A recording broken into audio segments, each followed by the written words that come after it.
우리는 계속해서 예수님께서 산에 오르셔서 가르쳐 주셨던 팔복에 대해서 묵상을 하고 있습니다. 팔복이라고 생각하면 대개 8가지의 복에 대해서 말하는 건가? 이렇게 생각하시는 분들이 있을 수 있습니다. 하지만 주님께서 말씀하신 팔복은 8가지의 종류의 복에 대해서 말씀하신 게 아닙니다. 단 한 가지, 하나님의 나라, 천국에 대한 복에 대해서 지금 계속해서 강조하고 계십니다. 이 팔복의 구조를 보면은요, 첫 번째 복이었던 심령이 가난한 자는 복이 있나니, 여러분들이 빨간 글씨 읽어볼까요? 시작. 천국이 그들의 것이며. 우리가 이제 앞으로 마지막 8번째 축복까지 계속 보게 될 텐데요, 마태복음 5장 10절의 말씀은 의를 위하여 박해를 받는 자는 복이 있나니 천국이 그들의 것임이라.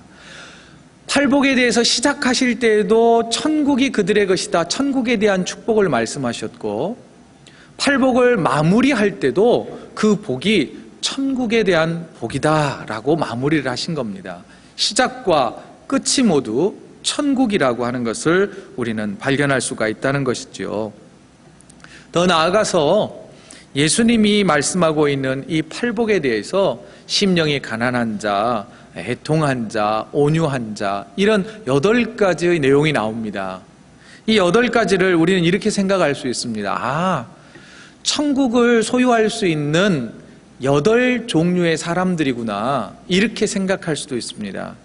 그러나 그것보다는 단 한 사람에게 주어지는 축복의 여러 가지 다양한 모습들을 이야기해 주고 있습니다. 그리고 천국을 소유하는 그 사람이 어떻게 살아야 하는지 그것을 말해준다는 것이죠. 그럼 여러분, 천국은 누가 차지합니까?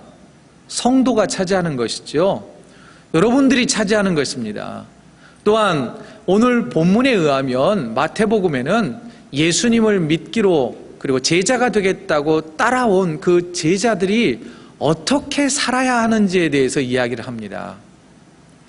그래서 우리는 지난 3번에 걸쳐서 심령이 가난한 자가 되자, 애통한 자가 되자, 온유한 자가 어떻게 하면 될 수 있을까에 대해서 묵상을 했고, 그리고 지난 3주간 동안 내가 이렇게 살아보아야 하지, 온유한 자로서 내가 살기 위하여 몸부림쳐 봐야지 하며 지금까지 왔다는 것입니다.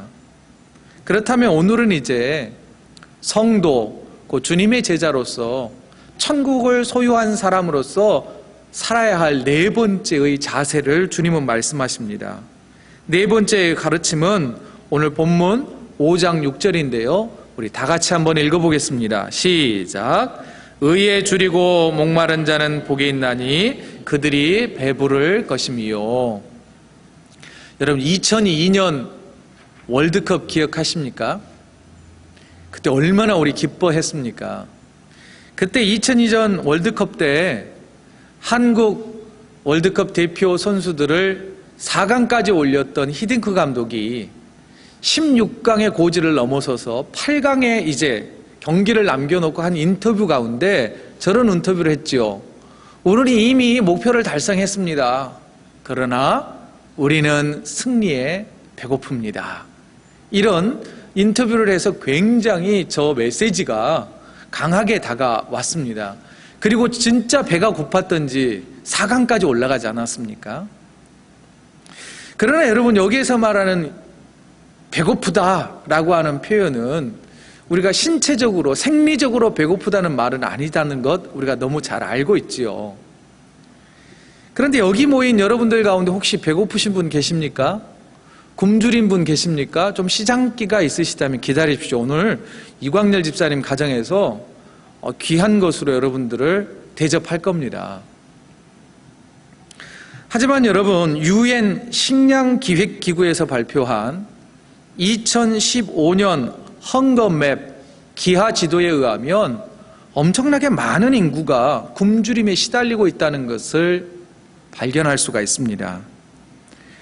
이 자료에 의하면요, 아프리카, 아시아, 라틴 아메리카 지역의 주민들 가운데 현재 2015년 통계로 충분한 식량이 없어서 굶주림 가운데 허덕이는 인구가 7억 9,500만여 명이 된답니다. 저 지도에 보면 붉은색, 그리고 붉은색이 짙은 색일수록 식량 문제가 매우 위험한 지역입니다. 게다가 5세 미만의 어린아이들이 영양실조로 한 해에 무려 310만 명이나 죽어간다고 합니다. 그런데 또 자료에 의하면 굶주리는 아이들 한 끼 배불리 먹을 수 있는 금액이 얼마 정도일 것 같습니까?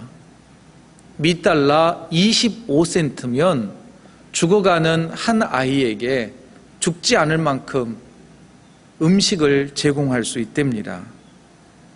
우리가 이렇게 함께 살아가는 이 지구촌에는 물이 없어서 목마르고 먹을 것이 없어서 굶주려서 그 굶주림이 극에 달해서 죽어가는 사람들도 있다는 것, 그리고 더욱 안타까운 것은 5세 미만의 수많은 어린아이들이 한 해에 죽어가고 있다는 것을 기억해야 할 것입니다. 그 반면 우리는 어떻습니까? 먹을 만큼 먹고 있습니까? 넉넉하게 먹고 살고 있지 않습니까?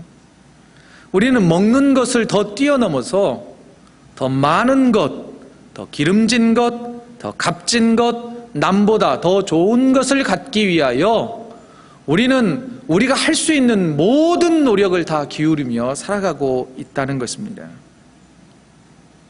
그러면서도 우리는 뭔가 채워지지 않는 갈증에 시달리고 있습니다. 뭔가 허전함에 왜 이렇게 허전하지? 무엇으로도 채워볼까? 허덕이는, 배고파 허덕이며 굶주리는 사람처럼 그런 감정을 가지고 살기도 한다는 것이죠.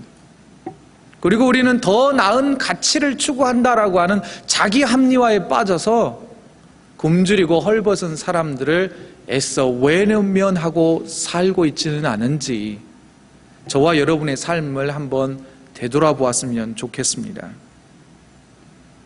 우리는 외면할지는 모르지만 우리 주님은 가난하고 헐벗고 그리고 병든 자들을 외면하지 않으셨습니다. 예수님 주변에는 항상 그런 사람들이 따라다녔죠. 예수님을 따라 나선 제자들도, 그리고 오늘 본문에 기록되어 있는 그 상황 가운데 있는 사람들도 배고픈 자들이 있었을 겁니다. 왜냐? 팔복의 시작이 심령이 가난한 자는 복이 있나니. 진짜 가난했기 때문에 먹을 것이 없어서 뭔가 예수님에게 가면 배고리는 하지 않을 것 같아 싶어서 주님을 찾아온 사람들도 상당수가 있었을 것으로 여겨집니다. 그때 주님이 묻습니다. 목마르냐? 배가 고프냐? 그렇다면 너희가 복되다. 내가 너희 목마른 목을 축여줄 거고 배고리하는 그 배고픔을 내가 해결해 주마라고 주님은 말씀하십니다. 예수님께서는 실질적으로 배고리하는 사람들의 음식 문제를 해결해 주셨습니다. 마태복음 14장에 보면 오병이어의 기적 있지 않습니까? 보리떡 5개와 물고기 2마리로 5,000명을 먹여주셨습니다. 그것도 배불리 먹여주셨습니다. 그뿐만이 아니죠. 마태복음 15장에 보면 예수님을 따라 나선 사람들의 무리가 굉장히 많았습니다. 4,000명이나 되는 사람들이 3일 동안 주님을 따라다녔습니다. 아마 예수님의 메시지가 워낙 감동적이고 은혜스러워서 해가 지는지도 모르고 말씀을 듣다가 끼니를 넘긴지는 모르겠습니다만은 마태복음 15장에 보면 정확하게 그들이 사흘 동안 먹지 못했다라고 기록하고 있습니다. 그런 자들 4,000명을 주님께서는 먹이셨다고 성경은 말씀해 주고 있습니다. 그리고 지금 본문에 있는 많이 모여있는 사람들에게도 가난에 배고픈 사람들을 향해 목마르고 배고픈 자들이 복되다라고 말씀해 주고 있습니다. 그 말씀은 은혜요, 축복의 메시지인 것이지요. 그러나 예수님이 지금 목마르고 배고픈 자들을 배불리 먹여줄 것이다 라고 하는 이 메시지가 단순히 우리의 육체적인 갈증, 이 물을 좋네요. 이런 갈증을 해결해 주는 것만을 말할까요? 우리가 며칠 동안 굶어 있을 때 정말 맛있는 것 마음껏 먹고 싶다고 하는 그 생리적인 욕구만을 해결한다는 의미일까요? 그렇지 않습니다. 예수님은 배불리 채워주시겠다고 하는 그 조건에 대하여서 이렇게 말씀하셨습니다. 무엇에 대하여 갈증을 느끼고 무엇에 대하여 배고픈 감정을 느끼는 사람에게 채워주겠다라고 하는 것을 정확하게 말씀하셨어요. 그것을 의라고 말씀하셨습니다. 하나님의 말씀하신 의를 실천하지 못해서 목말라하고 배고파하는 사람들에게 은혜를 베풀어 주실 거다. 그런 사람들이 복되다라고 말씀하신 거라는 것이죠. 그러면 예수님이 말씀하신 그 의가 무엇일까? 저는 두 가지라고 생각을 해보았습니다. 첫째는 예수님이 말씀하신 의는 죄인된 우리가 하나님의 은혜로 의롭게 되어 구원받는 것을 말합니다. 두 번째는 하나님의 은혜로 죄인된 우리가 의롭게 된 성도들이 세상 속에서, 삶 속에서 어떻게 살아야 하는지를 말해주고 있다는 것이지요.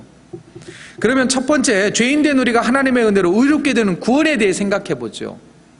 로마서 3장 말씀입니다. 로마서 3장 10절에서 12절의 말씀은 이렇게 기록되어 있습니다. 기록된 바 의인은 없나니 하나도 없으며 깨닫는 자도 없고 하나님을 찾는 자도 없고 다 치우쳐 하나님께 무익하게 되고 선을 행하는 자도 없나니 하나도 없도다. 이 세상에는 의인이라고 말할 수 있는 사람이 한 명도 없답니다. 저와 여러분들을 포함해서 이 죄인, 의인의 반열에 설 수 있는 사람은 그 누구도 없다는 거예요. 우리 모두 다 죄인이라고 주님은 말씀하고 있습니다. 선을 행하는 사람도 주님 편에 보았을 때는 아무도 없답니다. 이 세상의 모든 사람들이 의롭지 못했기 때문에, 죄를 지었기 때문에 주님께 나아가지 못하는 거예요. 주님과 우리의 이 사이를 죄가 가로막고 있다는 것입니다. 그래서 모든 사람이 죄를 범하였으며 하나님의 영광에 이르지 못하였다라고 말씀하고 있습니다. 그런데 이렇게 죄로 인하여 하나님께 나아가지 못하는 우리들을 위하여서, 전혀 의롭지 못한 우리들을 위하여서 하나님께서는 죄인된 우리들을 너무도 사랑하시고 긍휼히 여기셔서 예수 그리스도를 이 땅 가운데 보내주셨다는 것입니다. 그래서 그 죄의 문제를 해결해 주셨다는 것이지요. 로마서 3장 24절 우리 다 같이 읽지요. 시작. 그리스도 예수 안에 있는 속량으로 말미암아 하나님의 은혜로 값없이 의롭다 하심을 얻은 자 되었느니라. 여러분, 속량이라는 말은 대신 값을 치러줬다는 겁니다. 하나님이 대신 십자가의 죽으심으로 말미암아 죄인된 우리를 의롭다라고 여겨주셨다는 것이지요. 그러므로 우리가 예수 그리스도의 십자가의 은혜로 말미암아 의롭게 된 것에 대하여 항상 감사하는 마음을 가져야 합니다. 우리가 의롭게 된 것은 우리의 노력이 아닙니다. 우리의 공로가 아니라는 거예요. 우리의 지식도 아니라는 거예요. 오직 하나님의 사랑이었습니다. 그래서 로마서 3장 28절은 이렇게 말합니다. 다시 한번 같이 읽지요. 시작. 그러므로 사람이 의롭다 하심을 얻은 것은 율법의 행위로 있지 않고 믿음으로 된 줄 우리가 인정하노라. 인정해야 합니다. 좋든 싫든 우리의 공로가 아니라 하나님의 사랑으로, 예수 그리스도의 십자가의 사랑으로 우리가 의롭게 되었다라고 하는 것을 인정해야 한다는 것입니다. 그렇다면 그리스도의 죽으심으로 말미암아 내가 구원받았다라고 하는 감격이 메마르지 않도록 우리의 삶을 잘 관리해야 하는 것입니다. 우리의 믿음을 잘 관리해야 하는 것입니다. 더 나아가 내가 아직 그리스도인이 된 것에 대한 구원의 확신이 없다면 기도하십시오. 하나님, 내가 구원의 확신이 있게 하여 주옵소서. 내 믿음이 긴가 민가 한다면 확실히 믿어서 절대 주님을 떠나지 않게 하여 주시옵소서라고 날마다 간구해야 할 것입니다. 흔들리지 않는 믿음을 달라고 기도해야 할 것입니다. 그냥 구하는 것이 아니라 오늘 본문에서 말하고 있는 목마르다, 배고프다라고 하는 것은 최상급으로 기록되어 있습니다. 여러분, 목마름이 극에 달아서 죽을 정도라면, 배고픔이 극에 달아서 죽을 상황이라면 여러분 그거 찾지 않겠습니까? 여러분, 간절한 마음으로, 애가 타는 심정으로 주님 나에게 믿음을 주옵소서, 흔들리는 나의 믿음이 더 이상 흔들리지 않도록 저에게 믿음을 주옵소서라고 기도해야 한다는 것입니다. 여러분, 우리는 서로 묻지요. 교회 다녀요? 교회 다니세요? 예, 저는 교회 다니지요. 우리 교회 얼마나 좋은데요. 나무십자가 한인교회 얼마나 좋아요. 목사님도 잘생겼고요. 여러분들 거짓말 하지 마세요. 이런 거짓말 안 통합니다. 그런데 여러분, 교회 다녀도요, 믿음 없는 사람이 굉장히 많다는 거 아십니까? 여러분, 좋은 교회 다녀도 그 좋은 교회의 목사님의 영적인 상태가 여러분의 상태는 아닌 것이죠. 우리는 굉장히 착각하며 살 때가 있습니다. 또한 우리의 질문을 좀 바꿨으면 좋겠습니다. 교회 다니세요?가 아니라 예수 믿으세요? 이게 진짜 질문이 아닐까 싶습니다. 왜냐하면 다양한 목적으로 교회에 오시는 분들이 굉장히 많기 때문입니다. 여러분, 우리의 목적은 단 한 가지로 고정되었으면 좋겠습니다. 예, 교회 안에서 펠로우십도 하고요, 어려운 사람 도와주고 선교도 하고 다 할 겁니다. 하지만 우리의 단 한 가지 유일한 교회에 출석하는 이유를 말하라 그런다면 뭐예요? 예수 믿고 구원받는 거예요. 그렇기 때문에 예수 믿으세요?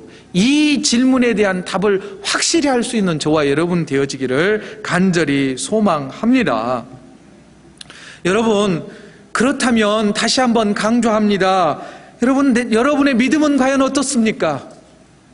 주님이 여러분의 죄를 해결해 주셨음에도 불구하고 여전히 믿지 못합니다. 믿지 못하면 어느 자리에 남아있는지 아십니까? 죄의 자리에 그대로 남아있는 거예요. 그 사람은 의로운 사람이 아니라는 겁니다. 주님이 우리를 의롭게 해주셨다면 내가 의로운 자라고 하는 것을 확신하십시오. 의심하지 마십시오. 또한 우리 주변에 의심하거나 믿음이 좀 흔들리는 분들이 있다면 그분들을 위하여서 집중적으로 기도해 주십시오. 목장 모임을 통하여서 그런 모습이 보인다면 말하지 말고 또 꼭 말하세요. 또 믿음이 흔들리는 것 같아요, 집사님. 그래서 우리가 모여서 기도할 거예요. 시험 들어 다른 교회 가요. 다른 교회라도 가면 다행이죠. 여러분, 기도하십시오. 그 분을 위하여서 어떻게 기도해요? 목마르고 배고픈 것이 극에 달아있는 것처럼 기도하십시오. 그러면 주님께서 저와 여러분들에게 흔들리지 않는 믿음, 그 의로운 삶의 모습으로 변화시켜 주실 것입니다. 더 나아가 우리 예수님께서는 산상설교를 듣고 있는 당시의 성도들과 제자들에게, 그리고 우리에게 주님은 이렇게 말씀합니다. 정의로운 삶을 살아야 되지 않겠냐, 의로운 삶을 살아야 되지 않겠냐라고 주님은 말씀하십니다. 구약의 선지자들 가운데 아모스 선지자가 있습니다. 이 아모스 선지자는요, 사회의 정의에 대해서 외쳤던 선지자입니다. 이 아모스 선지자가 활동했을 때는 주전 8세기경입니다. 주전 8세기경에 나라가 두 쪽 나 있었습니다. 이스라엘이 남왕국과 북왕국으로 분열되어 있을 때 북쪽에 있는 왕국이 북왕국 이스라엘이라고 부르는데요, 그때 여로보암 2세가 북왕국 이스라엘을 다스리고 있을 때입니다. 좋지 않은 왕이었어요. 북왕국에는 총 나라가 멸망할 때까지 20명의 왕이 등장하는데 모두 다 명을 다하고 목숨을 다하고 잘 살다가 죽은 왕이 하나도 없습니다. 비참하게 죽어갑니다. 그런데 하나님께서 악한 왕이었지만 여로보암 2세 때 나라가 부강해지고 풍요로워지게 하셨습니다. 다윗 왕 때, 솔로몬 왕 때처럼 영토가 넓어지게 하고, 그리고 경제적으로 굉장히 부강하게 만들어 주셨습니다. 외형적으로는 축복을 많이 받았어요. 그런데 당시의 북왕국 이스라엘은 내적으로 부패해져 있었습니다. 종교적으로도 부패해 있고 정치, 경제, 문화, 일상적인 삶에 있어서도 철저하게 부패되어 있었습니다. 그때 이 아모스 선지자는 약 30년 동안 북왕국 이스라엘이 BC 722년에 망하는데요. 그 전 30년 동안 계속해서 하나님의 뜻대로 사회 정의를 실현하라고 외쳤지만 끝내 그 나라는 하나님의 뜻대로 돌아서지 못하고 멸망하고 맙니다. 그래서 BC 22년에 아시리아 제국에 의해서 나라는 패망하고 맙니다. 그때 당시의 상황에 대해서 얼마나 사회가 타락했는지를 잘 보여주는 말씀이 아모스서 2장 6절에서 8절 말씀입니다. 그 내용을 보면요, 힘없는 사람들을 잡아다가 노예로 팝니다. 그리고 사람 한 명의 이 값이 신발 한 켤레 값밖에 되지 않았습니다. 인간의 생명이 파리 목숨보다도 못하게 여겨지던 그런 사회였습니다. 성적으로도 얼마나 타락했는지 아버지와 아들이 같은 여자와 함께 성적인 교제를 나누는 타락한 시대였습니다. 그뿐만이 아닙니다. 성전에서 벌금으로 거두어들인 포도주, 그리고 전당 잡은 겉옷을 성전에다 펼쳐놓고 그곳에서 포도주 마시고 즐기던 시대였습니다. 저희 어머니가 자주 쓰시던 속담이 있습니다. 빛 좋은 게살구라고. 딱 그 모양입니다. 외형적으로는 축복받은 것 같지만 내적으로는 완전히 타락해버렸습니다. 어느 것 하나 좋은 것 찾아볼 수가 없는 시대가 바로 북왕국 이스라엘의 BC 8세기의 모습이라는 것이죠. 그런데 여러분, BC 8세기만 그렇습니까? 21세기를 살아가는 2016년 우리의 삶의 모습과 어쩌면 이렇게 비슷합니까? 그때나 지금이나 별로 변한 게 별로 없어요. 이러다가 주님이 우리 징계하시면 큰일 나지 않을까 걱정스럽습니다. 요즘 시대도 그렇지 않습니까? 그때도 물질적으로 풍요해지자 타락했죠. 지금도 물질적으로 풍요해지자 이제는 물질을 쫓아서 물질이 모든 가치의 중심이 되어서 안중에 없지 않습니까? 모든 사회 정의도 무시되고 공의도 무시되고 사랑도 없는 시대가 우리의 시대입니다. 누구 때문에요? 우리 때문에요. 우리 때문에. 여러분, 예수 그리스도 안 믿는 분들은 그렇다 치더라도 예수 믿는 저와 여러분은 그래서는 안 되는 것이죠. 정말 그래서는 안 되는 겁니다. 이렇게 살아서는 하나님의 은혜는 고사하고 심판 절대 벗어날 수 없습니다. 여러분, 근본적인 원인이 어디 있을까요? 왜 우리가 이처럼 하나님의 말씀대로 살지 못하고 멸망해버린 사람들의 뒷모양을 또 그대로 답습하고 있을까요? 아모스 선지자는 이렇게 말합니다. 아모스서 8장 11절 말씀입니다. 우리 다 같이 읽지요. 시작. 주 여호와의 말씀이니라. 보라, 날이 이를지라. 내가 기근을 땅에 보내리니 양식이 없어 주림이 아니며 무립이 없어 가람이 아니요 여호와의 말씀을 듣지 못한 기갈이라. 우리가 세상 속에서 정의롭지 못한 것은 주의 말씀을 소유하지 못하기 때문입니다. 주의 말씀에 귀막고 살고 있고 주의 말씀을 듣기는 하지만 가슴 속으로 새기지 못하기 때문이 아닐까 싶습니다. 여러분, 또 하나, 우리가 삶 속에서 그러면 주의 말씀을 듣고 가서 어떻게 공의, 의의를 실현하며 살 수 있을까요? 우리가 정의로워야 한다라고 생각을 하면 굉장히 부담스러워합니다. 민주투사가 되어서 빨간 띠 두르고 막 외쳐야 하는 게 정의롭다라고 생각할 수 있습니다. 그러나 주님이 말씀하신 정의롭다는 것은 그런 모습도 있지만 굉장히 주님이 말씀하시는 정의는 부드럽습니다. 주님의 말씀, 이 성경 말씀을 두 문장으로 요약해 보라면 저는 이렇게 하고 싶습니다. 하나님 사랑, 이웃사랑. 결국 성경은 사랑을 이야기하고 있지 않습니까? 그러면 여러분, 우리가 세상에 나아가서 의롭게 산다라고 하는 것은 주님이 우리에게 베풀어 주신 사랑을 실천하는 것입니다. 여러분, 사랑이 큰 거 아니어도 사랑을 얼마든지 표현할 수 있지 않습니까? 여러분, 큰 것 바라지 않습니다. 굶주려 죽어가는 어린아이 살리는 데는 25센트만 있으면 살릴 수 있다지 않습니까?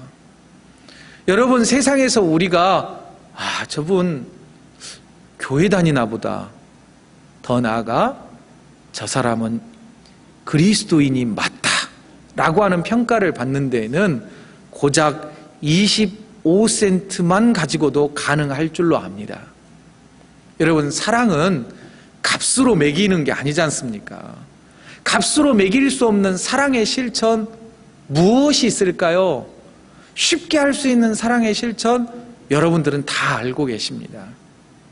여러분, 한 주간 살아가면서 우리가 이런 작은 실천을 통하여 사랑을 그게 바로 의라니까요. 하나님의 사랑을 실천하여서 의로운 삶을 사는 저와 여러분 되었으면 정말 좋겠습니다. 말씀을 정리해 볼까요? 예수 그리스도를 믿어 의롭게 됨으로 구원의 은혜를 누리십시오. 내가 주의 은혜로 의롭게 되었다라고 하는 것을 믿으십시오. 주님이 나를 위하여 십자가에 달려 죽으셨기에 나는 구원받았다라고 하는 확신을 가지고 살아가십시오. 더 나아가 아직 확신이 없는 분들을 위하여서 우리가 기도합시다. 눈물 흘리며 통곡하며 작정하며 그분들의 믿음을 성장하도록 기도합시다. 한 주간 동안 기도하면 하나님이 그 마음에 분명히 갈증이 해소되는 은혜를 베풀어 주실 것입니다. 더 나아가 우리 주님의 말씀을 가까이 함으로 삶 속에서 실천하자는 거예요. 어떻게요? 주님은 이렇게 말씀합니다. 이같이 너희 빛이 사람 앞에 비치게 하여 그들로 너희 착한 행실을 보고 하늘에 계신 너희 아버지께 영광을 돌리게 하라. 무엇이 착한 행동인지 우리는 다 알고 있습니다. 아주 작은 것으로 착한 일들을 할 수 있잖아요. 그것 행하여서 우리가 착하다, 의롭다, 그리스도인이다라고 칭찬받고 더 나아가 주님께 영광 돌릴 수 있는 한 주간의 삶이 되시길 주의 이름으로 축원드립니다. 이 시간 우리 함께 기도하지요. 합심해서